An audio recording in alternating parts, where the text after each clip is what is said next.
Hi, my name's Chris Caesar. I'm a landscape photographer based out of my gallery here in York, when it's allowed to open. So seeing as it's closed, I'm running a series of videos where I look at the papers that I use and try and give an insight into why I use the paper and why I use it for certain images. So far we've covered three papers, three of the papers that I use all the time, and today, this is quite exciting, I do excite easily. We're going to look at a paper that I use now and again, and I use it for images that have a lot of texture. I'll explain later when we look at this particular image, but the paper in question is the Etching rag by Canson. It's part of their Canson Infinity range. So this is what we're going to look at, and we're going to have a look at the image. I'm going to talk you through the image, talk you through the composition a little bit, give you a little insight into the thinking at the time of capture, and then I'm going to look at the paper in a bit more detail and just explain why I feel as though that paper works well with that particular image.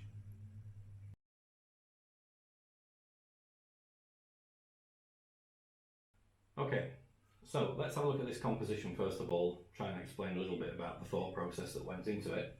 So this is a waterfall scene from up in the Yorkshire Dales, and you can see we've got the water coming over this little sort of raised area here, drops down into a pool, but then it comes across the pool and starts to run over this little wall. This is only about 3 or 4 feet high, this bit, and then it goes off and it meanders down through a wooded area as it goes off downstream.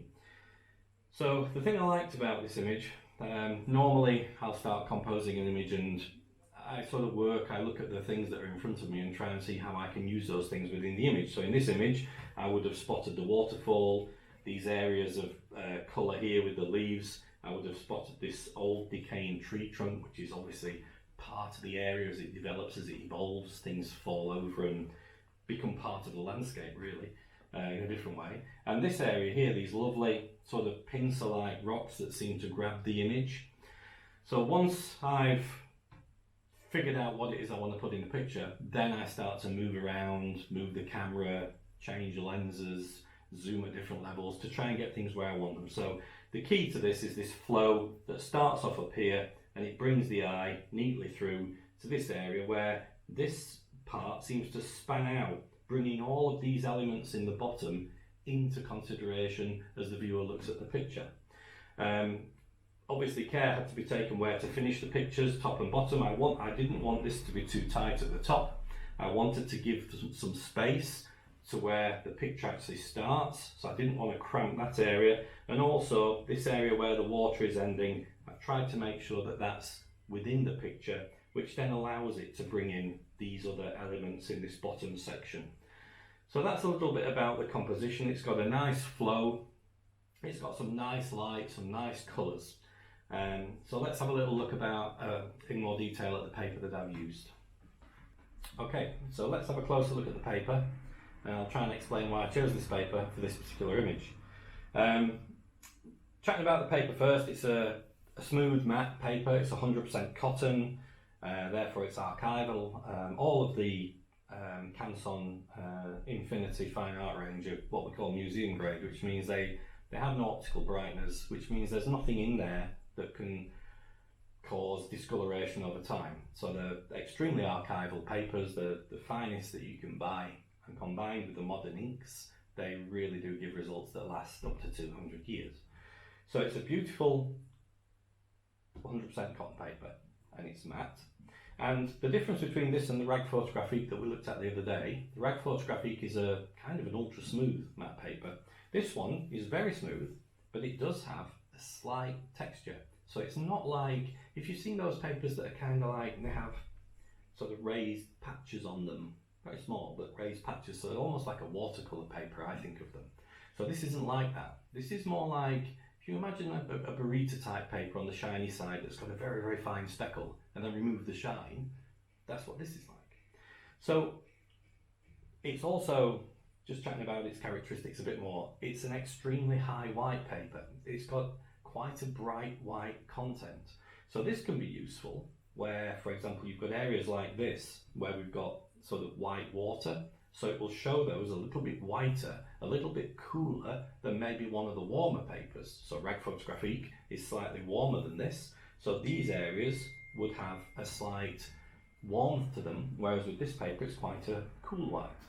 So it's high bright white, it's 100% cotton, it's got a great feel, and it's got this slight texture. And the reason I chose it for this picture is, and there were so many pictures I could have picked, but anything with moss and leaves, maybe some texture and detail in foreground rocks, I thought that the texture in the paper would give these areas a little bit of something extra, a bit of life, bring them to life a bit more.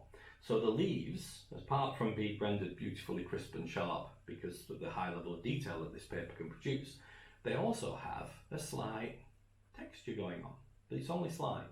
So it adds another dimension to my photography. And I've just been looking around the gallery to see what I could print today on this paper for this exercise, and there were quite a few images that I could have picked.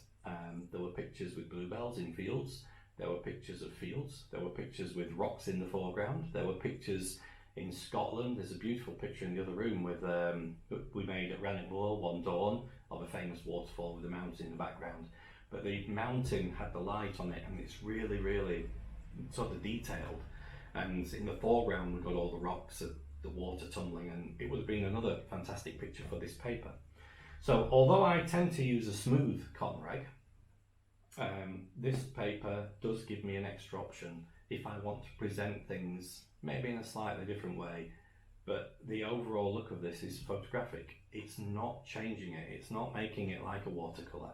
It is keeping true to photography as I see it, and giving me a beautiful picture that just looks great, but obviously I think it would look slightly different than if it was printed on the smooth mat. So there you go, that's why I picked it for this. It's because of the detail, and I wanted to try and bring that detail out a bit more. Okay, so there you have it. Normally I like to finish these videos with some kind of tip or insight, and today, because we're running towards the end of the papers that I use all the time, which are the 4 that you've seen, I thought I'd just talk generally just for a minute about where paper comes into the overall sort of photographic process really. It would be obvious to think that it comes into it at the end, when we've got a nice image and we look at it and we think, oh, what kind of paper would that look good on? That happens quite a lot, and that is absolutely fine. That is probably how it works most of the time. But if you want to go a little bit further, if you want to change the way that you think about your art and your photography, then introduce paper at point of composition or capture. In other words, when you're making a shot, have in mind what kind of paper you're going to use and how that image will look on the paper that you are thinking of printing it on. So for example, it may be this kind of image that we've been looking at, and it may be that it's got a lot of texture, a lot of sort of intricate detail, and you might think something like an edition etching rag will work fine when you're making it. It could be a long exposure, maybe on a miserable day with a lone tree sticking in a lake, and you do a long exposure and you get those lovely areas of slightly light grey cloud and the water smooths out, which will be a very, very smooth image. So already you might have in mind something like maybe a matte cotton rag, a very smooth one like the Canson rag photographique.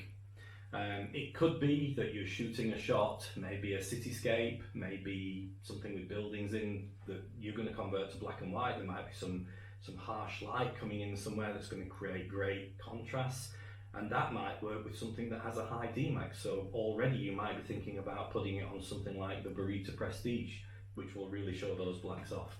So as a parting shot, I would say start to think of paper at the start of the process. And there's nothing wrong with then taking an image, obviously, and it will look different on different media. So sometimes we might have an idea and it might actually work better with something else.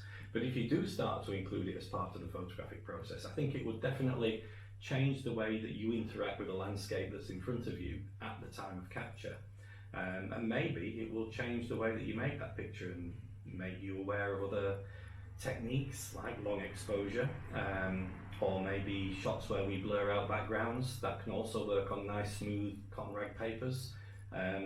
So that's what I try to do. I try to think of the whole process at the point of capture and then enjoy the range of papers that Canson produce. So until next time, stay safe. Bye bye.